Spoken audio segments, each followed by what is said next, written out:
đời có muốn mua được từ niệm Phật khi nghèo khó, muốn xin được bình tâm niệm Phật khi đầm ấm, muốn chan hòa nồng nàn niệm Phật khi lạnh giá,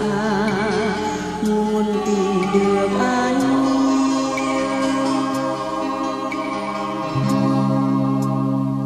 niệm Phật khi bình minh, chợt thấy đất trời cao rộng niệm Phật khi hoàng hôn, vội biết kiếp người mong manh niệm Phật khi về khuya, tâm thức đi vào lắng sâu niệm Phật khi trời mưa, ngỡ nước mắt muôn loài niệm Phật khi trời gió, thấy cơn lốc luân hồi niệm Phật khi trời trong bóng không còn thấy,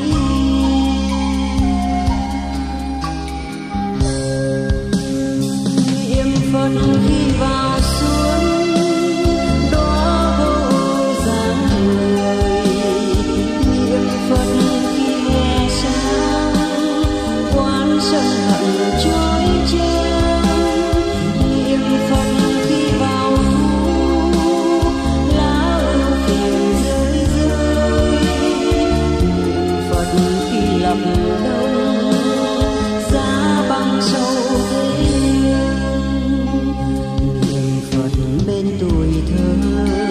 chợt nâng niu cuộc đời, niệm Phật bên già nua chợt xót thương thân phận người, niệm Phật bên người đau ngao ngán trăm ngàn nỗi đau,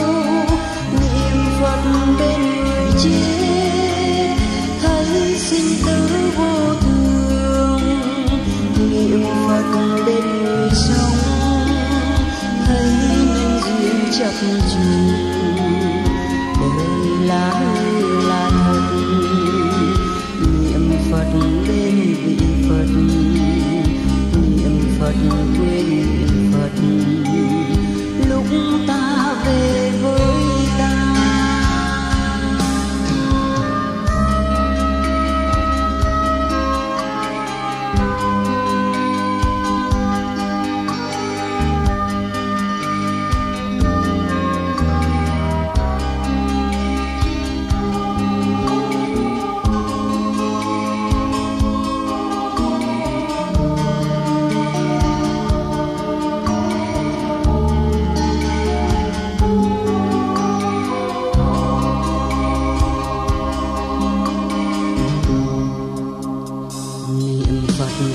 Bình minh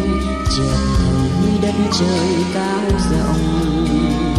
niệm Phật khi hoàng hôn, vội biết kiếp người mong manh niệm Phật khi về khuya, tâm thức đi vào lắng sâu niệm Phật khi trời mưa, ngỡ nước mắt muôn loài niệm Phật khi trời gió, thấy cơn lốc luân hồi niệm Phật khi trời trong bóng không còn thấy,